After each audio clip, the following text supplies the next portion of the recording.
یہ آپ نے کیا کیا سر؟ سب انسپیکٹر امین نے حیرت سے شجاعت علی کی طرف دیکھا۔ یہ ہیروئن کا اسمگلر تھا، نوجوان نسل کے خون میں زہر گھول کر اسے مفلوج کر رہا تھا۔ اس نے ہزاروں گھر اجاڑے ہوں گے۔ اسے گرفتار کر کے عدالت میں پیش کیا جاتا تو چند ہزار روپوں کی ضمانت پر رہا ہو جاتا اور دوبارہ اپنا کاروبار شروع کر دیتا۔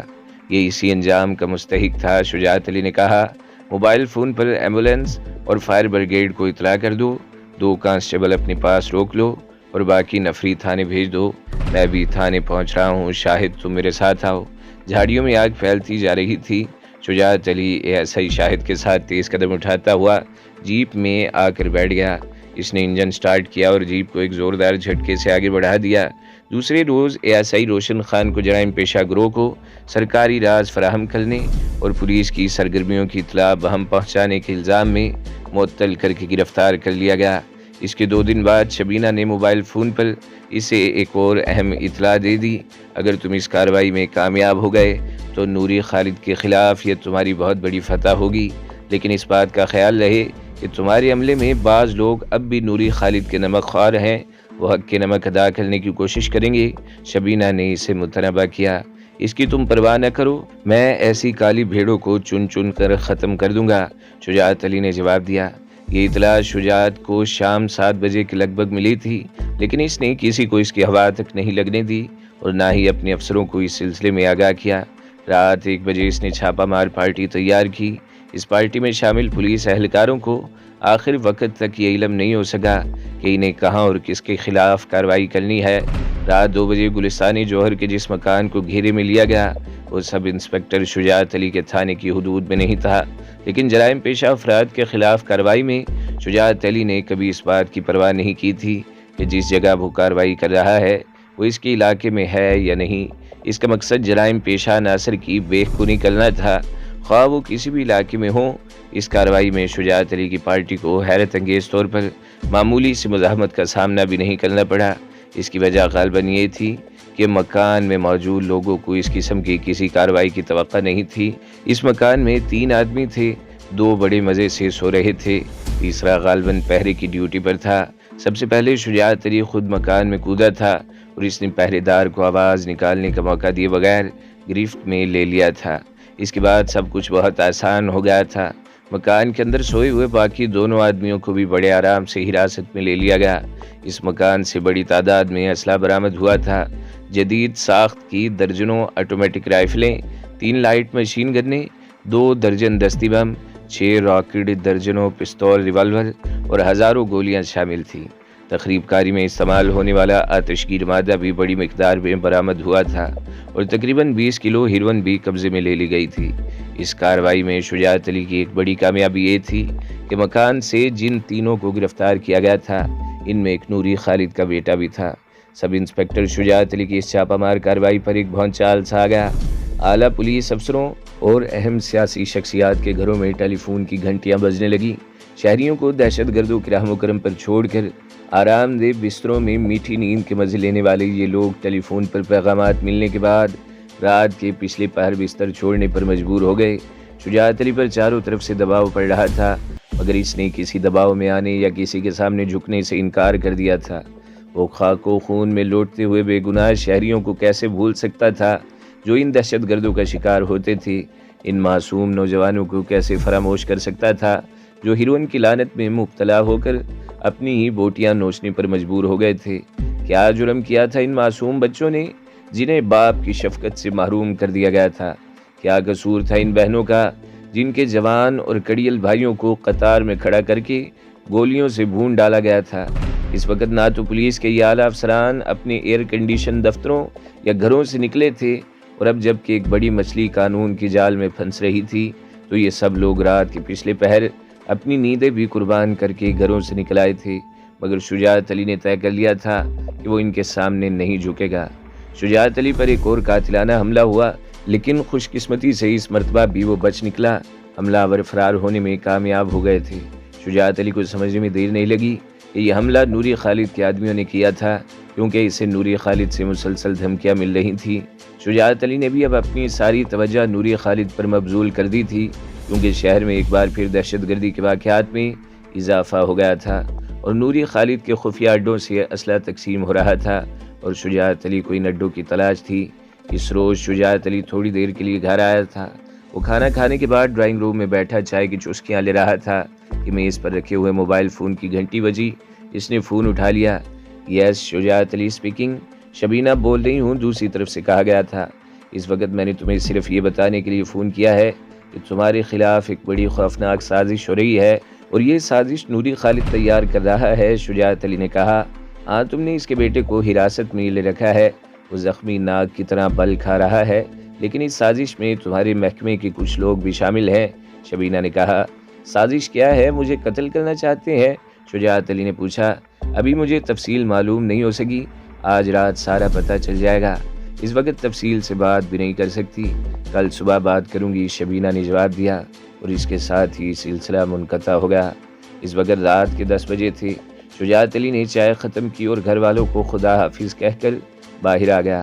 دروازے کے سامنے موبائل کھڑی تھی۔ وہ ڈرائیوروں کے ساتھ والی سیٹ پر بیٹھ گیا اور موبائل حرکت میں آ گئی۔ اس موبائل میں 6 مسلح پولیس والے تھے۔ ایک کیبن کی چھت پر رائفل فٹ کیے کھڑا تھا اور باقی بیٹھے ہوئے تھے۔ 2 نے پچھلی طرف رائفلیں تان رکھی تھی۔ موبائل مختلف سڑکوں پر گھومتی ہوئی تھانے پہنچ گئی۔ شبینہ کی شخصیت اس کے لیے پراسرار بنتی چلی جا رہی تھی۔ وہ خطرناک ترین گو کی رکن تھی۔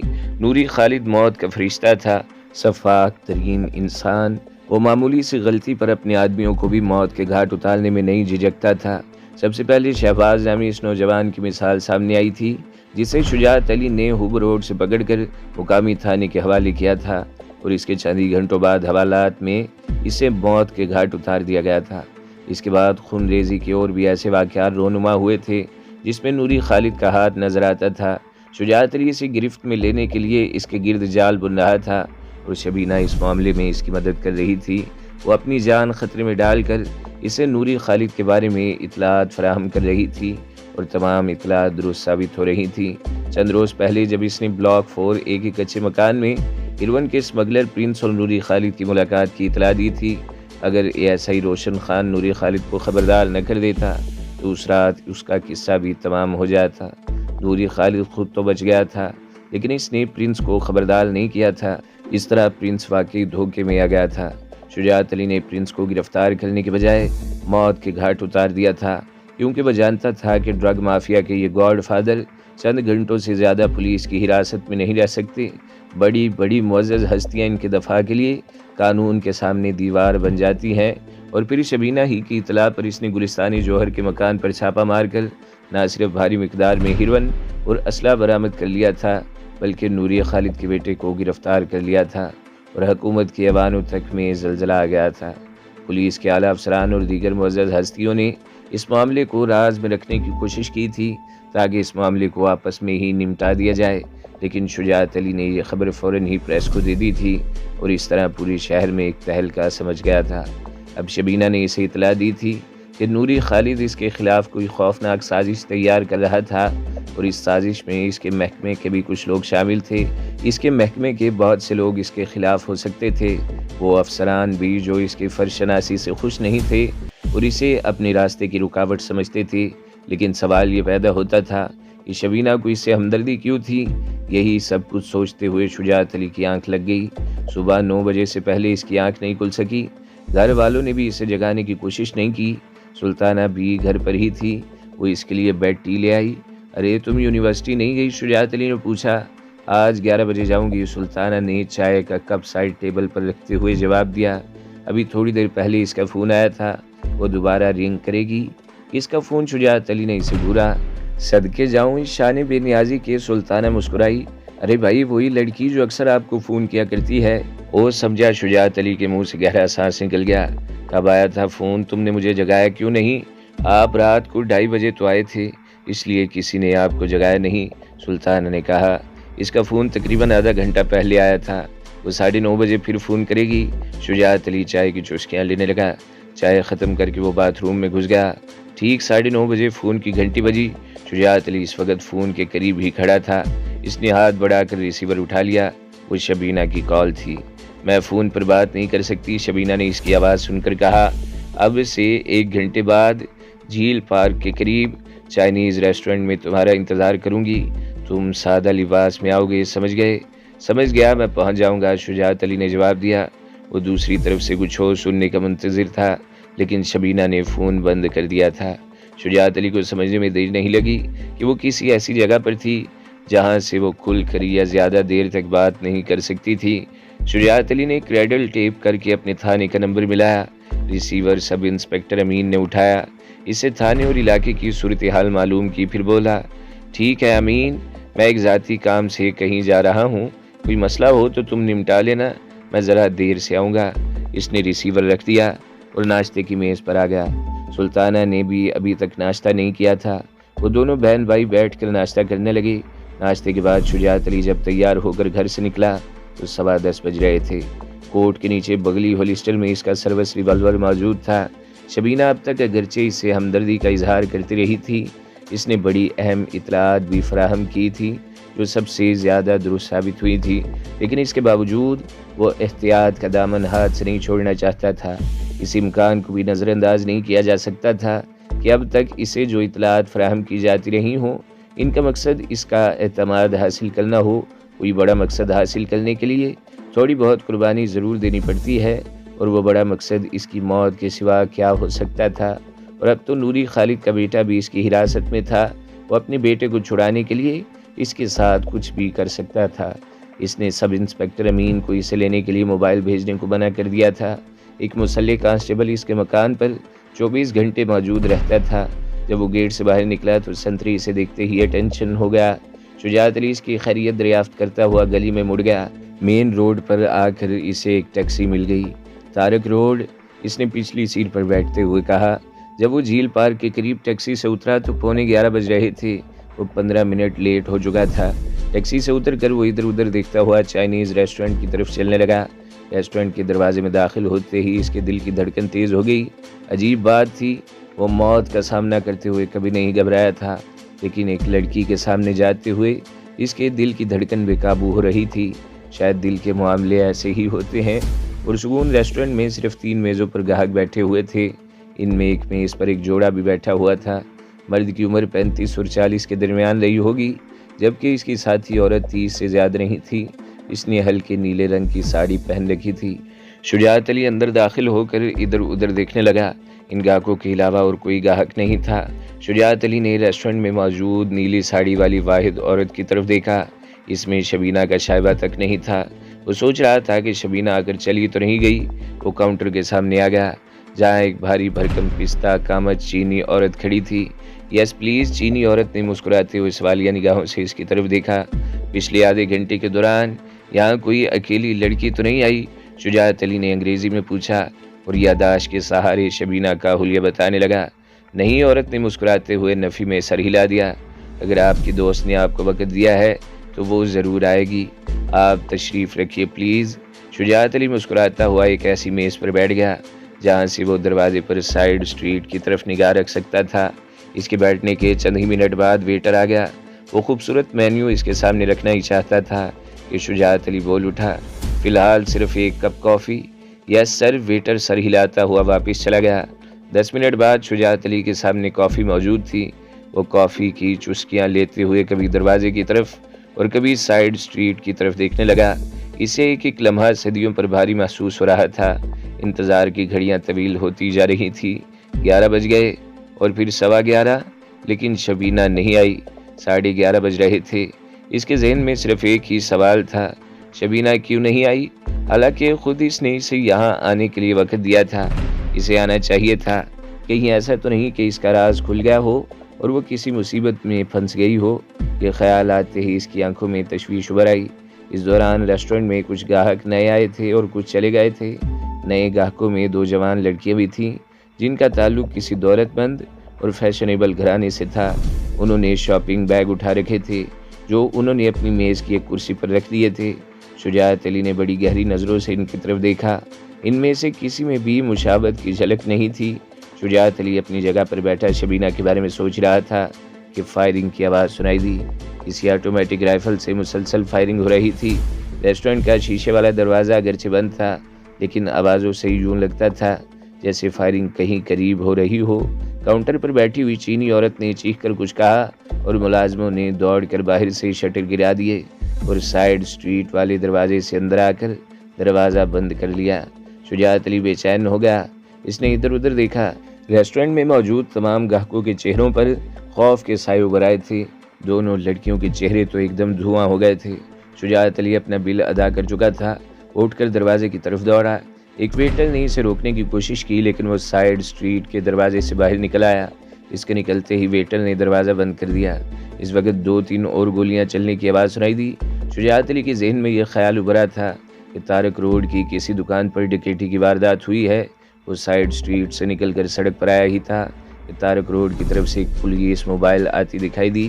شجاعت علی دوڑ کر دوسری سڑک پر آ گیا اور موبائل کو رکنے کا اشارہ کیا۔ موبائل رک گئی۔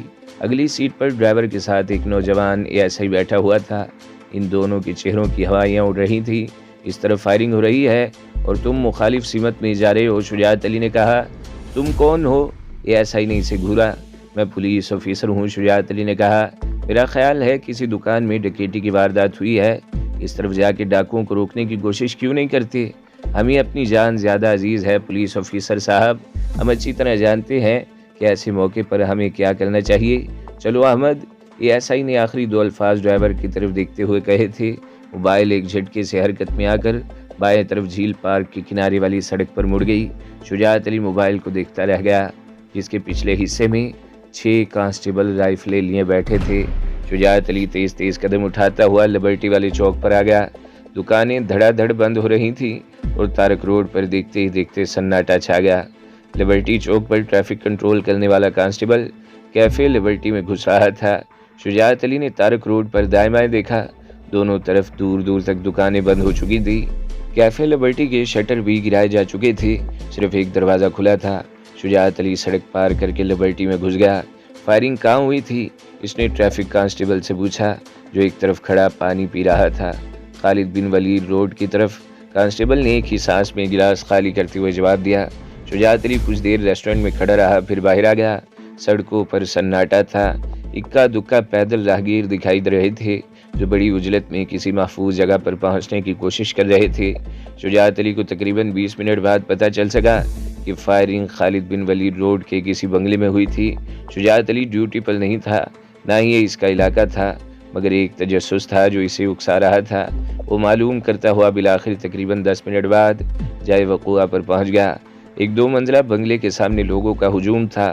وہ آگے بڑھتا چلا گیا۔ کیا ہوا، ڈاکہ پڑا ہے کیا؟ اس نے ایک آدمی سے پوچھا۔ قیامت آ گئی ہے جناب، قیامت، اس آدمی نے جواب دیا۔ 2 ڈاکو تھے یا دہشت گرد، بنگلے کے اندر کئی لوگوں کو قتل کر گئے ہیں۔ شجاعت علی لوگوں کو دھکیلتا ہوا اندر داخل ہو گیا۔ واقعی قیامت کا منظر تھا۔ عورتوں کی چیخوں سے کان پڑی آواز سنائی نہیں دیتی تھی۔ بنگلے کے گراؤنڈ فلور کے ایک کمرے میں خون میں لت پت 7 آدمیوں کی لاشیں پڑی تھی۔ ان کے جسم گولیوں سے چھلنی تھے۔ ایک آدمی نے پوچھنے پر بتایا کہ وہ تیسرے بنگلے میں رہتا ہے۔ وہ اپنے بنگلے کے اوپر والے ایک کمرے کی کھڑکی میں کھڑا تھا کہ اس نے ایک کار اس بنگلے کے سامنے رکتے ہوئے دیکھی۔ ایک آدمی نے اتر کر بل بجائی اور جب دروازہ کھلا تو 4 آدمی کار سے اتر کر زبردستی بنگلے میں داخل ہو گئے۔ ان چاروں کے پاس رائفلیں تھی۔ اس شخص کے کہنے کے مطابق اس نے فوراً ہی ایمرجنسی نمبر پر پولیس کو صورتحال سے آگاہ کر دیا۔ پھر تھوڑی دیر بعد جب فائرنگ کی آواز بھی سنائی دی تو اس نے دوبارہ پولیس کو فون کیا۔ اس شخص کے مطابق دہشت گرد یا ڈاکو تقریباً 20 منٹ تک بنگلے میں رہے اور پھر بڑے اطمینان سے کار میں بیٹھ کر فرار ہو گئے۔ اس نے پھر پولیس کو اطلاع دی اور اپنے بنگلے سے نکل کر یہاں آ گیا۔ پڑوس کے اور لوگ بھی جمع ہو گئے تھے۔ دہشت گردوں کی گولیوں کا نشانہ بننے والے 3 سگے بھائی تھے اور باقی کزن، وہ سب اس ڈبل سٹوری بنگلے میں رہتے تھے۔ شجاعت علی نے گھڑی دیکھی۔ اس واردات کو رونما ہوئے 55 منٹ ہو چکے تھے، لیکن پولیس ابھی تک نہیں پہنچی تھی۔ اس منظر نے شجاعت علی کے رونگٹے کھڑے کر دیے۔ وہاں پر جمع لوگ پولیس کی لاپرواہی کی وجہ سے خاصے مشتعل نظر آ رہے تھے۔ شجاعت علی نے بھی اپنی شناخت ظاہر نہیں کی تھی اور تقریباً 1.5 گھنٹے بعد جب پولیس پہنچی تو وہ وہاں سے کھسک گیا، تھانے پہنچ گیا۔ شجاعت علی اپنے تھانے میں تھا۔ شام 7 بجے سے گھر سے فون ملا۔ وہ اس کے والد تھے۔ شجاعت بیٹا، اس کے والد نے کہا، سلطانہ ابھی تک گھر واپس نہیں پہنچی کیا؟ شجاعت علی اچھل پڑا۔ چند لمحوں کی خاموشی کے بعد بولا، ہو سکتا ہے وہ اپنی کسی دوست کے ہاں چلی گئی ہو۔ تو دوستو اگلی قسط سننے کے لیے ہمارے چینل کو ضرور سبسکرائب کریں، ویڈیو کو لائک کریں اور بیل کے آئیکن پر بھی کلک کر دیں تاکہ ہر جو آنے والی ویڈیوز ہیں وہ آپ کو سب سے پہلے ملتی رہیں۔